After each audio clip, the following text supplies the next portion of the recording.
here's what I want out of my team. I want you to be 100% honest with me, truly and freely yourself. Go through the script I gave you earlier and just tell me how it is. I want your real opinions on the table. And then we are all going to be open to them, but we can also disagree with our honesty back at you all. And then you all be open to it.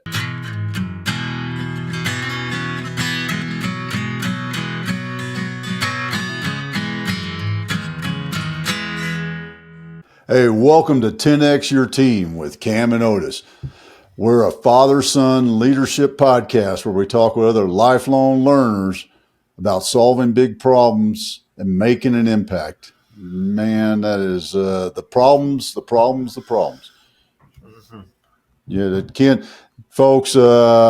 You don't get to see the green room. That's why it's called the green room, because it's kind of like the green screen, right? You know, it's the fake background or the preparatory. Is that where that comes from?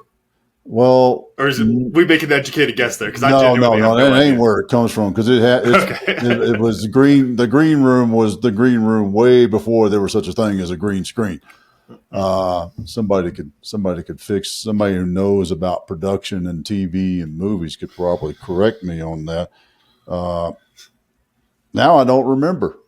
You know, I was going to reference Johnny Carson, the Tonight Show. The original, well, not even the original Tonight Show. Now I can't think of who the original guy was. Ed Sullivan? No, that wasn't the Tonight Show. Anyway. All right. Yeah. I've heard those names before. Yeah, you've heard the names. You read about them in production entertainment history books, I'm sure. Yes, sir. Missed out the classics. So before I ramble on anymore and not make even less sense than I have been making, I wanna just say hi to Ken Bogard, our guest. How you doing, Ken? Excellent, Otis. Cam, doing great. Good to have you, man. And I want to jump into something because as I was just reading things, I thought I scratched my head on it. So I wanted to dive into it. And it's why is honesty something that we need to know? Why isn't it an inherent thing that we exist in? I'll just leave it at that. I love that you're diving right in. That's what I love. No warm-up questions on our show, man. Yeah, forget that. That one's such a good question because it almost sounds silly, doesn't it? Like that's why I asked it, because yeah, but it's prevalent. It's everywhere, this lack of honesty. The play on words, no honesty, it's either N-O or it's K-N-O-W. And quite frankly, we have a real problem with honesty, and it's getting worse. And the reason this is needed more than ever is because I think people are living into the expectations of every human being around them except themselves. And what that does to you is it takes a piece of you away and you kind of lose who you are. And so I define honesty as being truly and freely yourself, speaking to what you want and how you feel. And Cam and Otis, knowing you two and listening to you two, I don't think we have a problem there, which is great. But what a valuable thing to have in the world is just honest human beings, because you actually know where things stand. You know where the truth is at. But what's actually happening is we're skirting the truth. We're posturing and we're behaving in ways that we think appease other people. And therefore, we end up losing ourselves. And it's causing anxiety. It's causing stress. It's causing leadership teams to not be able to siphon through the right issues and understand what's actually going on here. And so it's just completely necessary, and it's getting worse. Well, I want to flip something into this because get your thoughts on this. And I don't remember who said it or where I read it or learned it, but the world is a reflection of ourselves. So the world we see, I should rephrase that. The world we see is a reflection of ourselves. So if I'm not seeing honesty, does that mean that I'm not being an honest person?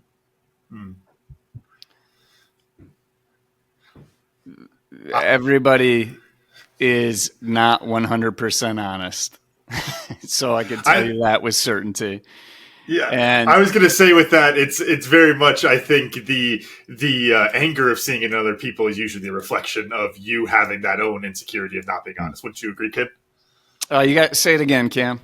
Just the idea of the not necessarily not seeing the honesty like you were saying, Dad, but more so being like angry at the lack of honesty and being, oh, look at that, and like trying to point to others usually is the sign of the something that you're doing. And I think that's more. I don't know. That's more where I've taken that quote before, I guess.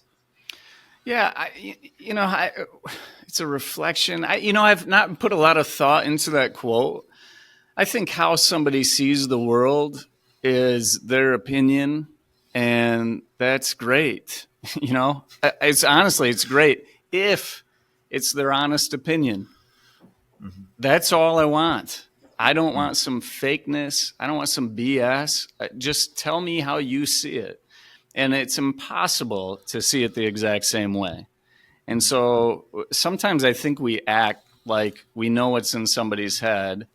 And I think a lot of times when you're using anger in the way you have, when people talk about anger, I think it's because they get hung up on somebody else's point of view too much. And they really let them into their life and affect their life negatively, when really it's just their opinion and their walk of life and their experiences where they come from. And I think we have a lack of appreciation for understanding that other people have very different perspectives on life, and they are totally entitled to those perspectives. Mm-hmm. And so we try to control other people a lot, naturally. Everybody does. And we're trying to design a world for one when this world was designed for 8 billion people. And if 8 billion people design a world for one, that leaves very little room for anyone else to exist. Mm-hmm. And so I think when we're talking about this quote, Otis, I think allow people to have whatever opinions they have. You don't have to agree with it, but just give them the space to have it, please. Mm-hmm.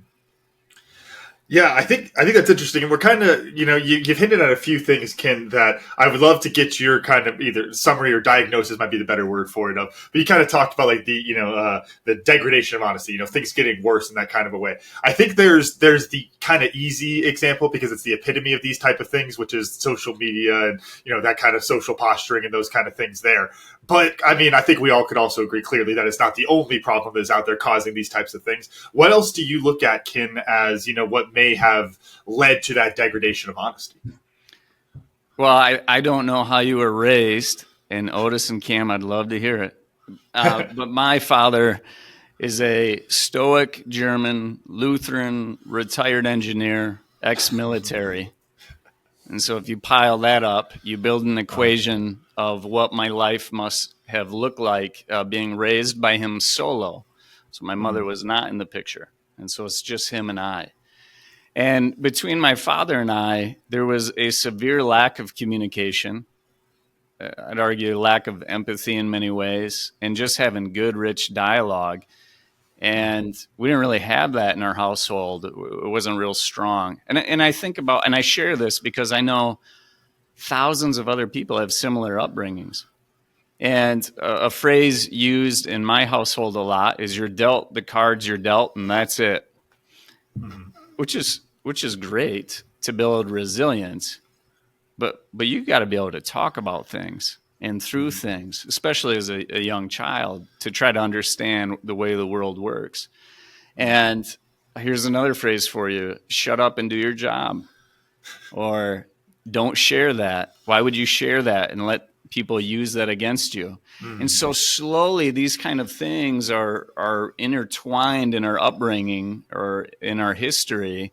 And it has led us to today, which is put on a facade, put on a fake, do what everybody else wants you to do, and you'll be okay, which is totally contrary to the truth. Mm-hmm. We're not okay because we are being fake, and we are skirting the truth, and we are shutting up and doing our jobs and not having any sort of opinion. and a lack of collaboration, amongst other things. I'm rambling at this point, but I think you can see what I'm talking about in the history of things, how we're raised. We're not really taught how important it is to be truly and freely yourself. I can't remember that in grade school, high school, college, my first job, my second, my third, my fourth, my fifth, my sixth. It was never taught. And so where are you supposed to get that from? It's absent. I'm curious the kind of the other layer of that, because we have talked in similar veins around this, and I think it's interesting, kind of reflecting on myself. I don't know if I was or Dad, if you were, especially you had all those kind of the phrases, the old cliches of those kind of things like that, but it was definitely still a little bit more old school in a lot of ways like that, even if you didn't have all the buzzwords and those kind of things, right? And I think there's this interesting thing where then I could see my age group, our demographic is a little bit in between this transition. The other example that we talked about with this dad was I've told this story of my friend Grady and his mom calling him because there was death in her side of the family, and was like, do you tell your friends you love them? And he's like, yeah, of course. She's like, but men don't do that. It's like, yeah, but we're the generation of men who heard y'all not doing that, and now we're doing it. And like, we kind of already made some of those adjustments there.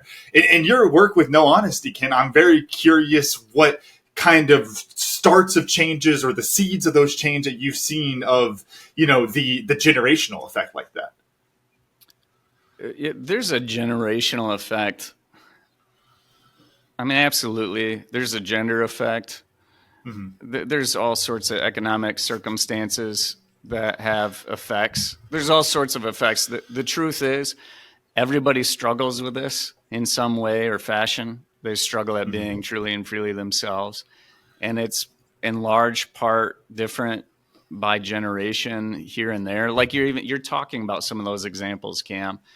And I don't really focus on generations or age or gender or anything like that. I just know that it's a pervasive problem that exists across every human being on this planet. And the change that I try to get, first of all, I got to educate people. Just educate them on how important it is and start there, because this is kind of a new thing, even though it shouldn't be. And based on Cam's question earlier, right? Or Otis's question earlier, like it was kind of strange to have to ask that, but it's true. Like we lack honesty. And so we have to teach people that it's okay to have. We're kind of up against cancel culture too. And we're fighting that, because as soon as somebody says something that's cross or not a popular opinion or is just wrong or stubborn or ignorant, we just want to fry them and crush their honesty instead of having the conversation. And so what we're trying to do and the change we're trying to create is really a two-pronged approach to communication. We call it real communication, because I believe there's too much fake communication out there. And so here's the two-pronged approach is to get honesty. Let's just try to picture me sitting in a coffee shop with Otis for one of the first times. And we want to develop a partnership of some sort. He's heard of me, I've heard of him. And I said, Otis, I'd love to partner with you in a way. But first, I think we need to agree to communicate a certain way. So Otis, let's see if you're okay with this. But Otis, I want you to be 100% honest, meaning I want you to be truly and freely yourself, speaking to what you want and how you feel. And here's the deal. I'm going to be 100% open to you. Promise you that. I'm going to listen to you without reservation. And I'm going to put my needs and wants on pause for you. But here's the deal. I'm going to be honest back at you. And I ask that you be totally open to me. But if we can do that back and forth, my gosh, can we move through this conversation quicker? Can we go deeper in our relationship more immediately? And so that I call the agreement. And if we can get more people to collectively agree to communicate that way, we can do so much better together as opposed to this divisive, just serve myself sort of approach. And that's how I get change, is I make sure that everybody who is working with me in a leadership capacity or any other capacity for that matter is going to agree to communicate that way. And it changes the course of that relationship because we dive into issues quickly and we move so much faster. Talking about posture. Wait. Yeah, go ahead. Yeah. Wait. I missed number 2. I heard the agreement. Oh, yeah, the two approaches. Yeah. Honesty is one half of it. Okay. The other half of it is openness, and we haven't dove deep into that yet, but I hope to in a little bit in the show. Honesty is the sexy part. People love honesty, right? They're like, oh, I can't wait to share my opinion, my experiences. The less sexy part, unfortunately, is openness, where we have to listen without reservation and let the other human being in. You just listen to them. I'm not saying agree, but just listen without reservation. Try to understand them, where they're coming from and what they want.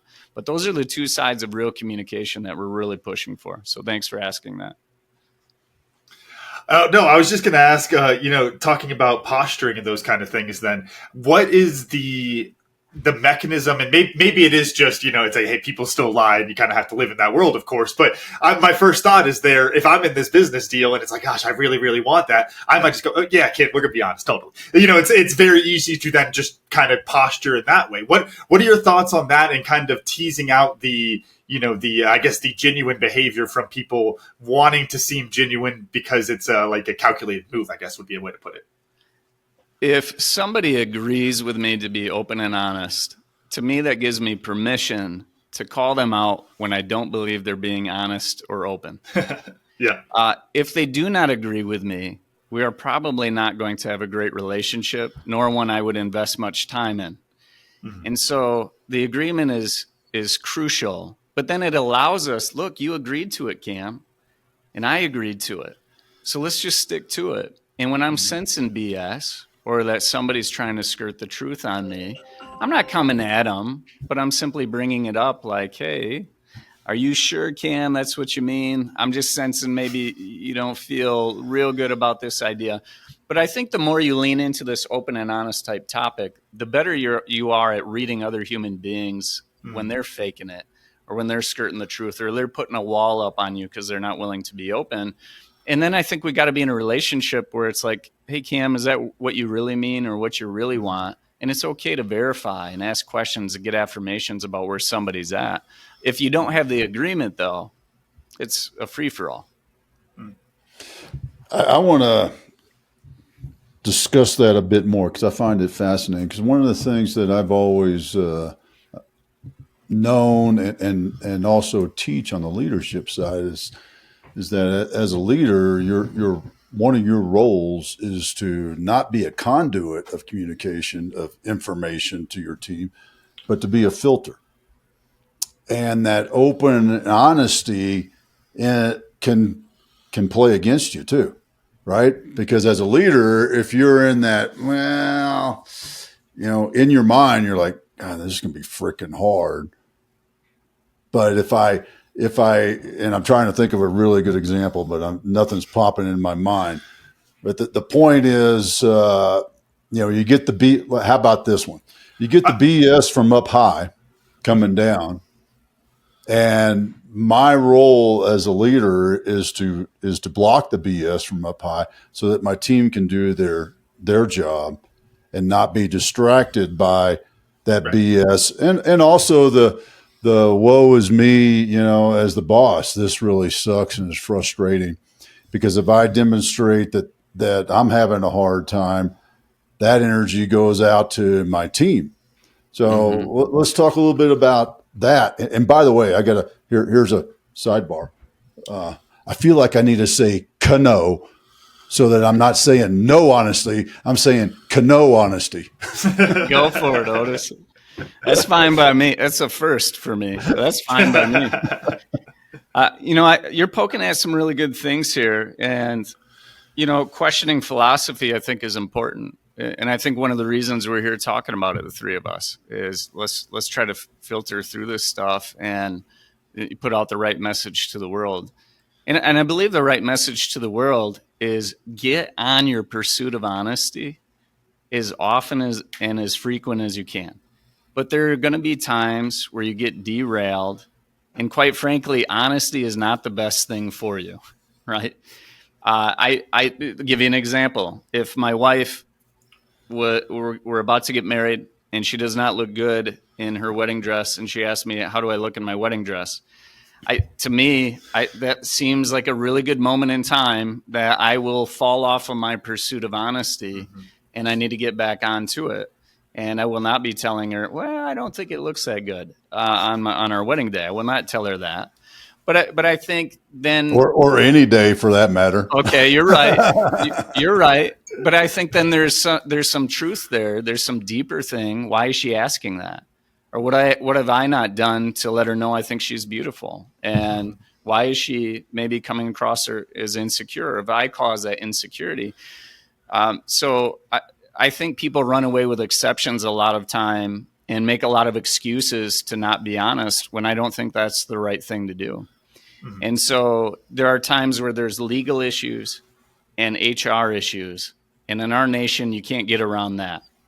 And so there are certain things you have to abide by as just rules of our nation.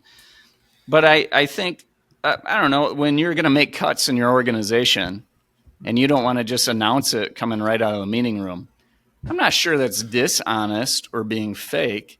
The timing's not right to let the organization know that.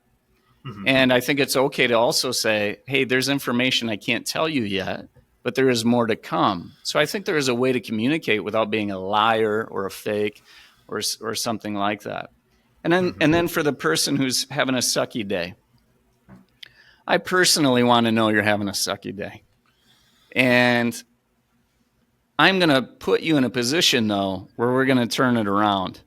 And so I don't just let people get away with a negative attitude or a negative approach to leadership. I mean, we're going to talk about it, and we're going to figure out how to flip that. But if that person never tells me that they're having a sucky day or a terrible day, I have no opportunity to improve them or enhance their life or understand where they're coming from or what issue they're dealing with. And so I'm definitely on the high side of transparency as much as possible, because it just simply puts as much truth on the table as we can. So we're actually working with something. And sometimes it's the other people in the room that can't absorb that reality. I like that phrasing. I think we struggle with that right now in a big way. Like, look, this is just the real situation. We got to get better at absorbing it, being resilient, handling the truth. But a lot of people like to put the blinders on, and it's easier to not talk about the reality. And they're weak when it comes to handling the reality or the real truth or real feedback or whatever that is. And so I know I'm spitting a lot at you, Otis, but I'm trying to hit all your points. How much of that do you think, like, and I think this is an overly aggressive way to put it, but like rejection of reality, that kind of like, I don't want to deal with this. I lie to myself about it, all those kind of things. How much of that do you think has to do with the, like, our desire to make the world and other people very static and not account for growth and those kind of things and change? That it's like, if they change the speed limit on the way to work and I get pulled over, that's not my fault. Why'd they change the speed limit? All these kind of things. Like it's this very like, why are they changing around me? Even though, I don't know. I guess, yeah. How much do you think that has to do with us not liking to account for that growth and that change and those kind of things? Cam, I think it would help me if you asked it a different way. So I'm trying to follow you, and I feel like I'm going to give you some crazy answer that doesn't answer it. So no, you're good, because I honestly, I was trying to combine two questions I've been thinking about this whole time. So it's okay if it came out confusing. But it's this idea that we look at ourselves, we all believe we can change, we believe that we can grow and we can get better at all these things. But then when we tend to view the rest of the world, people and the world itself, we tend to view it as kind of a static thing. We don't tend to allow for that same kind of change and growth with it. And I wonder if that's part of what leads to that kind of filtering you're talking about, and that, refusal to be honest with things because we don't want things to change. Does that make more sense? Mm-hmm. I would tell you that change is inevitable, is what I tell everyone. Right now in the moment, you are changing. Otis and Cam, you're meeting me. We're spending time together. You're going to absorb something. If I know you both the way I know you, I think you're gonna take something from this, as I'm taking something from you. We're changing all the time. Our neurons are changing. Our bodies are aging. And so I think for some people, we just have to understand that change is inevitable and help people understand that that's okay. And that's going to be hard because people resist change like crazy. That resistance to change, stubborn, because it is reality and change is going to occur. to me, it's a lack of openness in individuals that struggle with this. In other words, you could give it, the phrasing is preference. Really, the root of all suffering is preference. Have you ever heard that? Mm-hmm. Yeah. we prefer something. I prefer this podcast to go a certain way. I prefer Cam to answer something a certain way. And when it doesn't happen, I'm pissed off.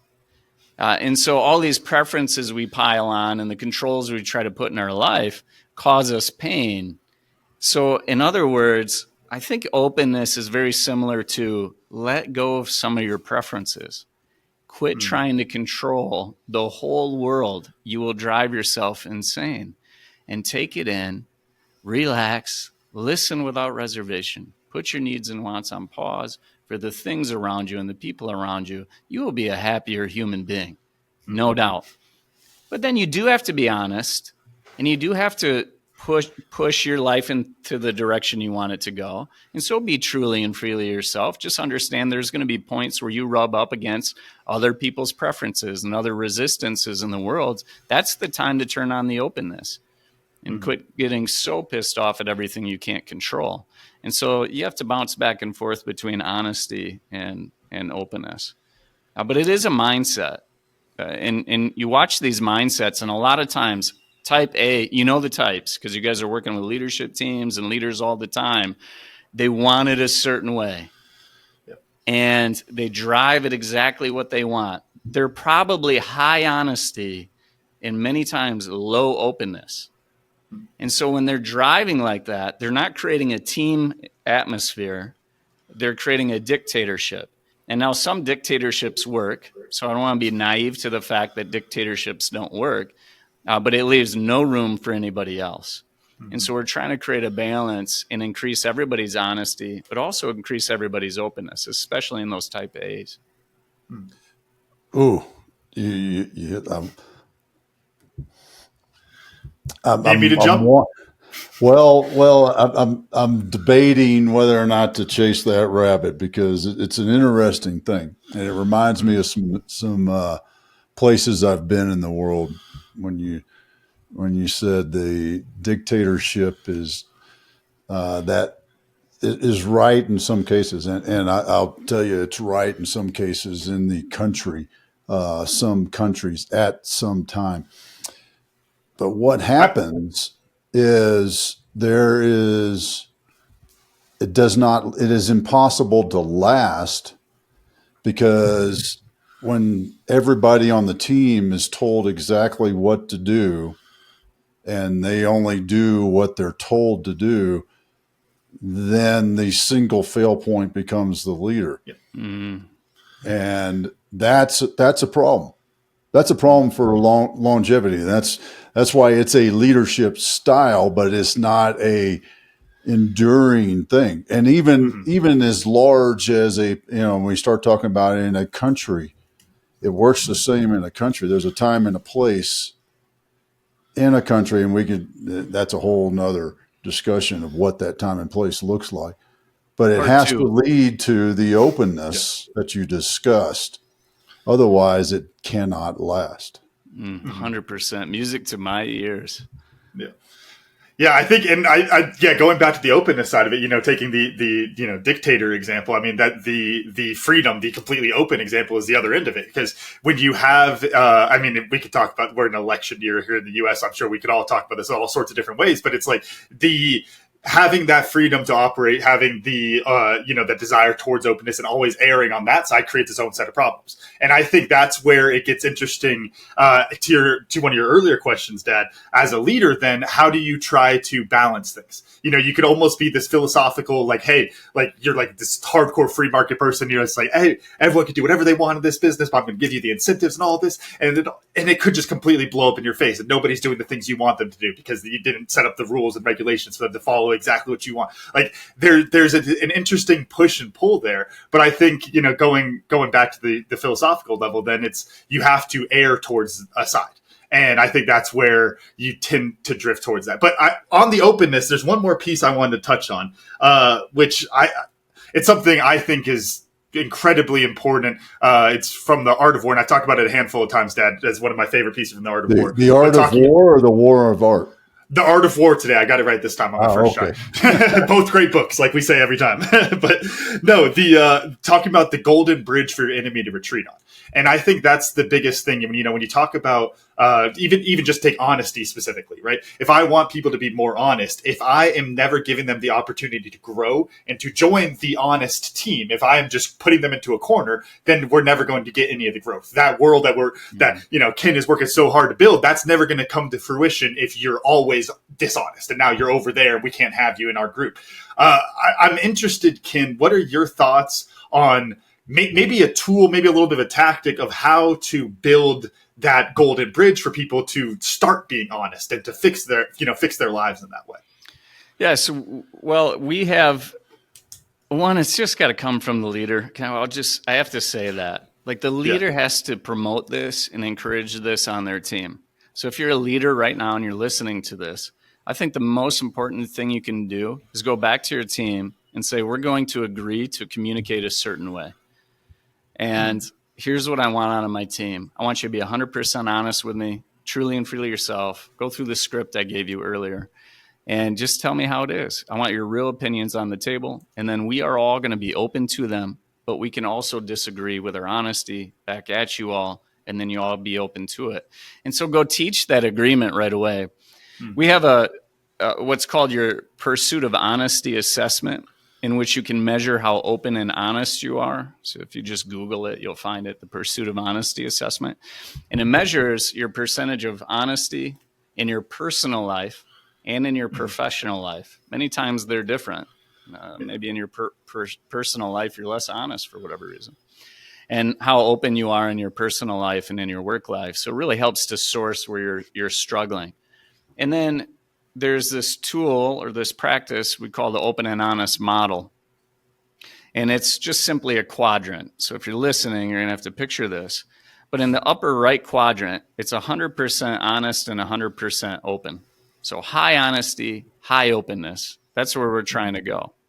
And then there is low honesty, but there is high openness.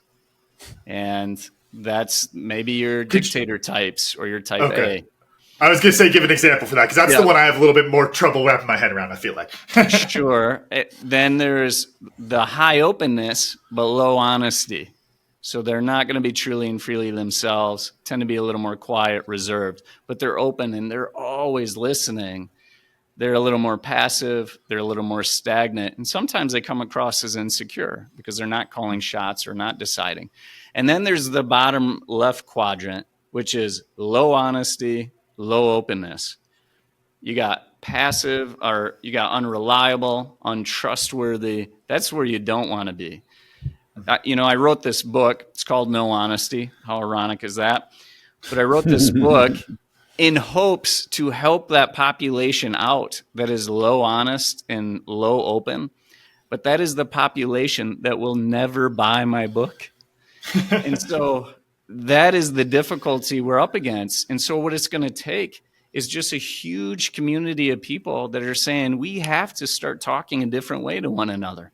We have to allow people to have the space to have their opinions, and we have to start being more open to it and quit acting like this world has to be everything that one person tried to make it. It's filled with 8 billion people of different perspectives. And so this open and honest model, we share all the different ways to experience somebody in each one of the quadrants. And the sad fact is we, Otis, Cam, and Ken, we have danced in all those quadrants at some point and still are. The point is we're trying to go to the upper right quadrant where people experience you as trustworthy. You're clear and you're actionable. You're engaging. I mean, those are great qualities to have, but you lose those when you fall into the other quadrants. There's the real irony, right? The person that needs it the most is the least likely to buy the book, understand what we're talking about. I've always found that very ironic. I always joke it's the CEO that says, "Man, what you guys do at Driving Purpose is really awesome. It's really needed for that guy over there. Can you help that guy over there?" So what I'd love to do is discuss that part a little bit, not our side, but your side, in that, well, how do we get the people who really, in that lower quadrant of less honest and less open, to how do us in the other three quadrants, if you will, influence that fourth quadrant to take action to change?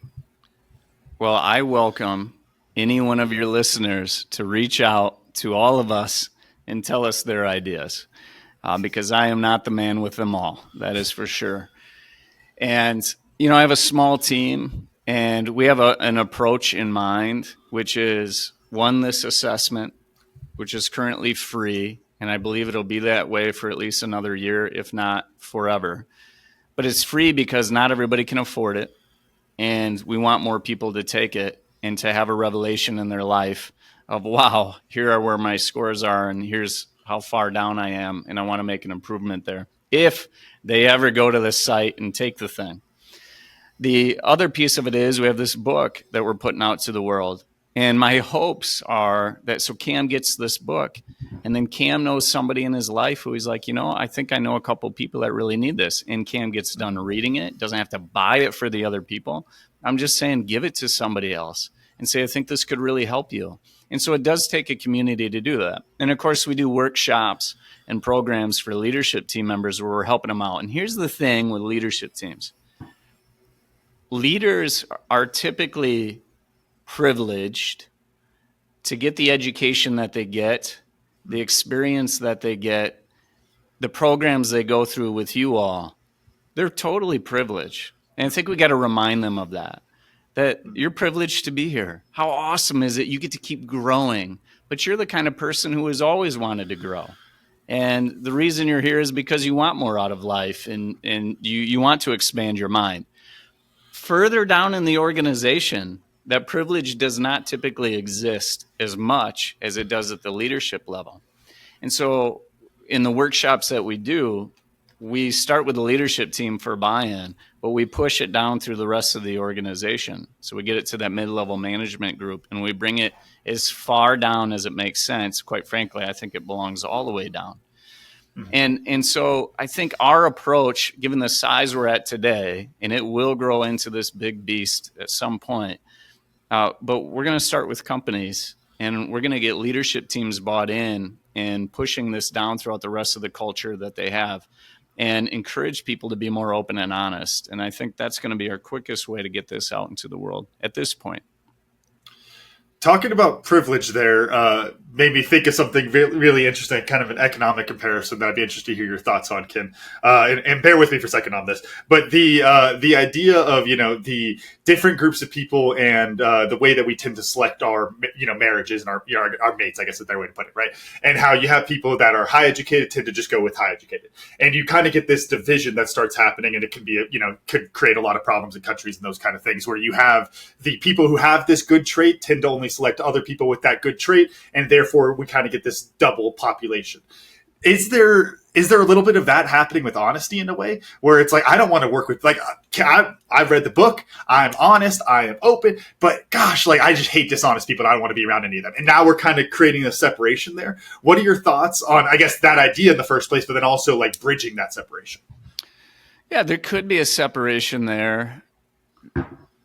That's not how it's taught when I teach it.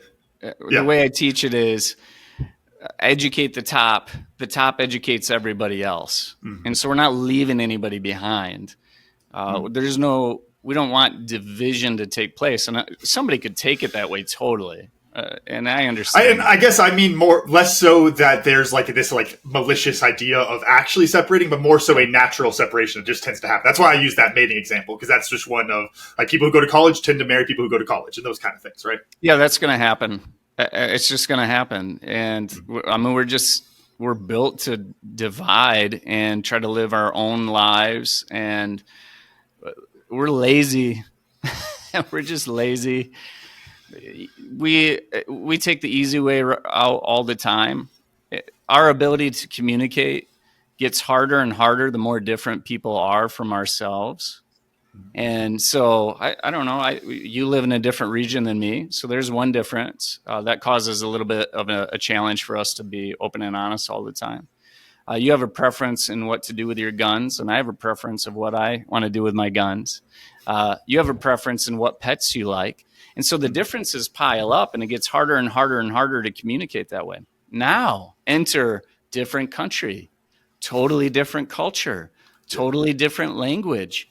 And so as the mountain gets bigger to climb, the more people bail out and don't want a part of it. And so what do we choose? Well, being the lazy human beings that we tend to act like very often, we're going to choose the easier path. And the easier path is to not be open and honest and to not work hard at connecting with another human being who has very high differences than you. And that's too bad. And so we're trying to encourage people to not be so lazy and to try to engage in conversations with people that you're not familiar with. Be open to opinions that maybe you wouldn't typically be open to, and just listen. That's it. How simple a basic ask is that for people to do, is just listen. And you two are naturals at it. So I'm preaching to the choir all day long, because you have a podcast and it's not going to be successful if you're not listening and not using the knowledge that you hear to make an interesting conversation. And so use that knowledge you guys have. And how do we teach people that this is what you need in your life? And then reach people that maybe you're a little more uncomfortable with. One more example for you. In families, if I don't know your sibling situation, but sometimes you really love a family member and you get along with them. Well, you probably spend most of your time there. And then there's this family member that's the black sheep, or it's rough, and you don't spend as much time there. And so you maintain this really strong relationship over here and put very little effort into this one over here. And so there will be a divide because of that. And so that's personal life, and people are going to choose to do what they want to in their personal life. But when it comes to a business and a leadership team, the weakest relationship you have on your leadership team is the one you should be going to work on right away, because it will be the thing that hurts your leadership team the most in most cases. And so you have to create a balance there and gravitate and strengthen the relationships around the table, as opposed to just digging into the one and the person you love most or you have most in common with, because that's not going to strengthen the entire team. All right, I got to share why I'm snickering here, because the analogy, the story that I always think of when I hear that, focusing on the where it's the weakest, right? To improve it and strengthen it, is Arnold Schwarzenegger talking about.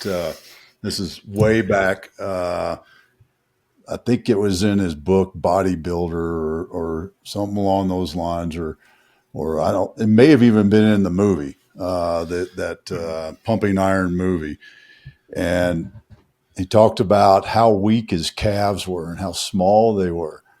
So when he would go to the gym, he would wear a extra large. Think about how big this hoodie had to be, right? This really big hoodie to cover his upper body. And he would take his sweatpants and he would cut them off right at the knees, so that the only thing of his body that was exposed were his puny calves.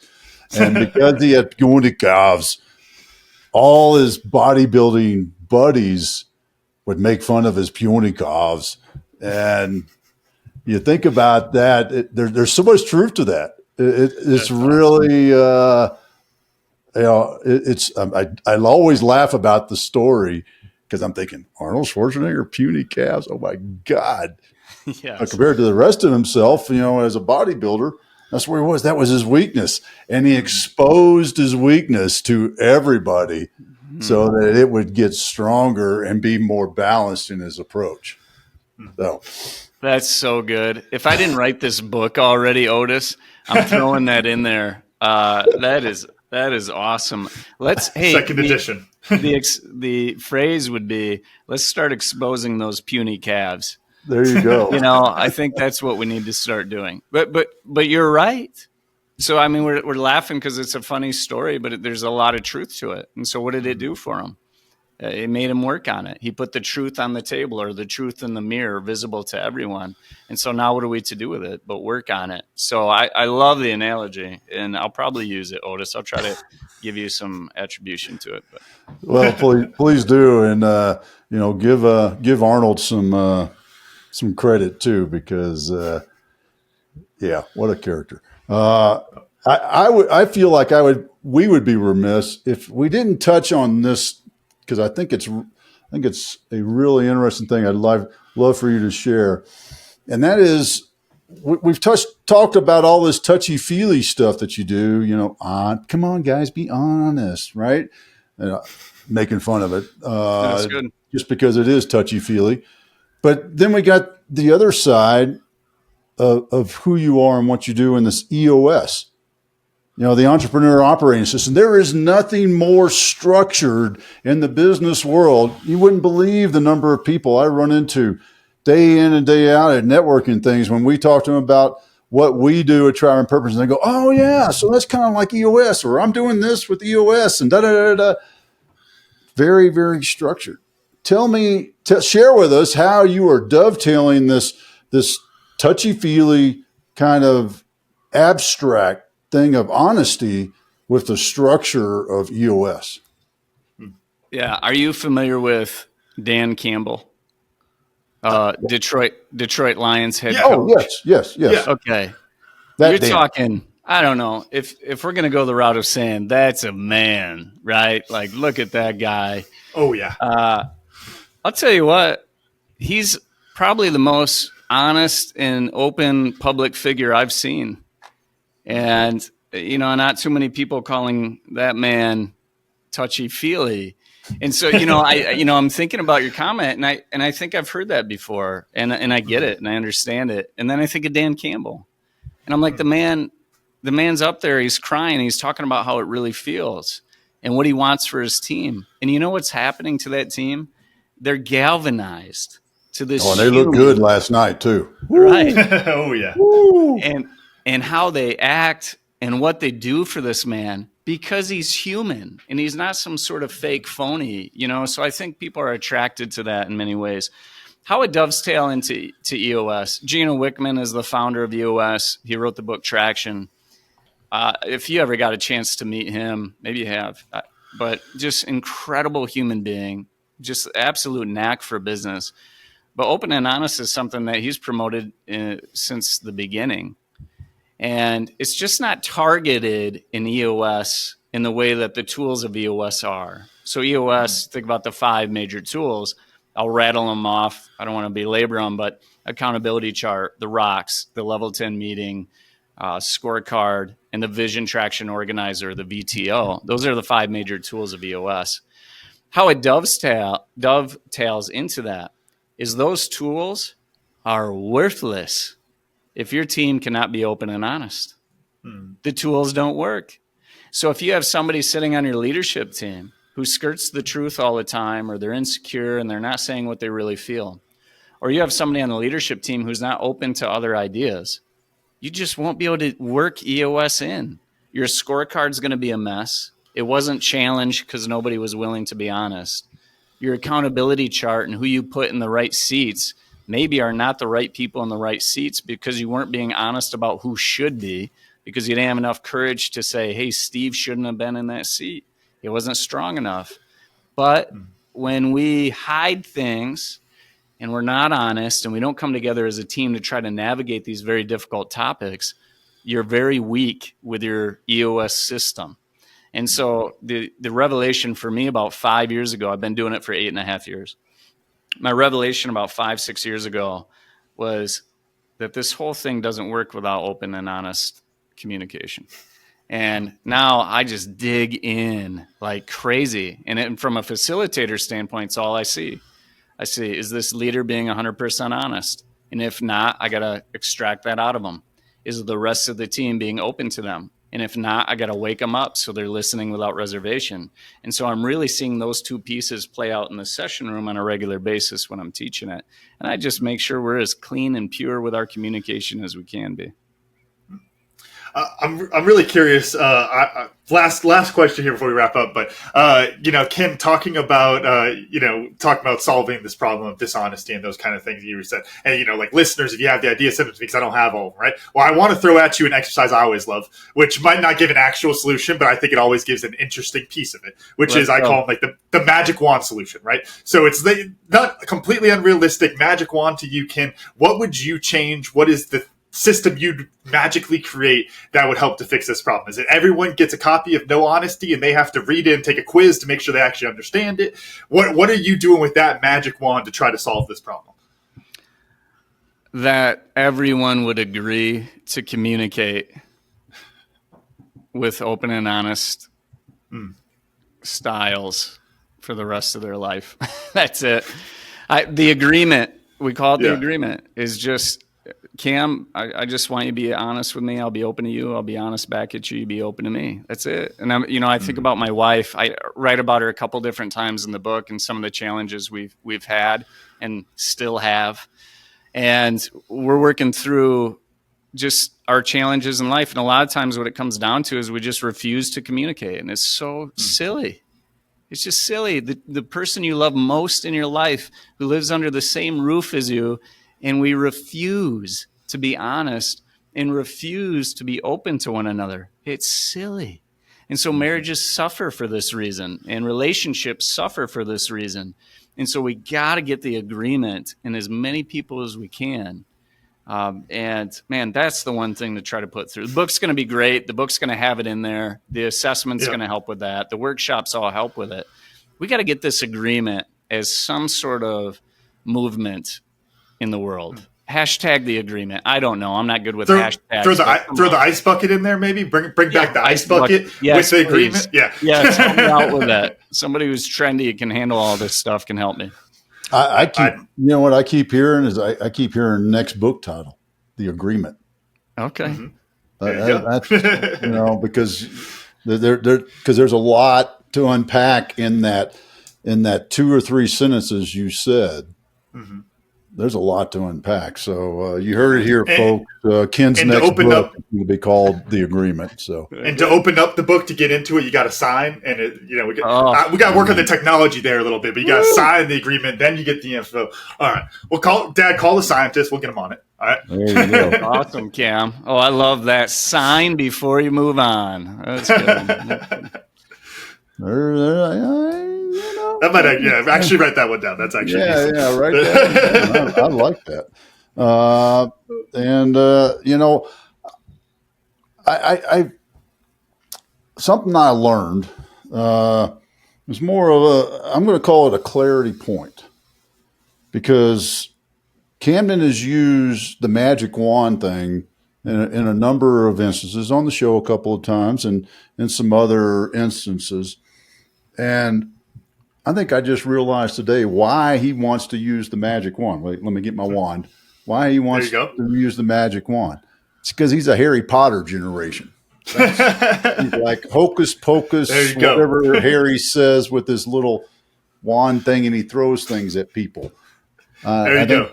You saw the movie once, yep. Yeah. I think I may even have one of y'all's books down here on the shelf of a Harry Potter thing. So, Camden, how about you? What'd you learn? Well, that apparently. Thanks for the psychoanalysis there. He's got you figured out. He does, man. But Ken, we were supposed to get him. He got me. I don't know what's going on here.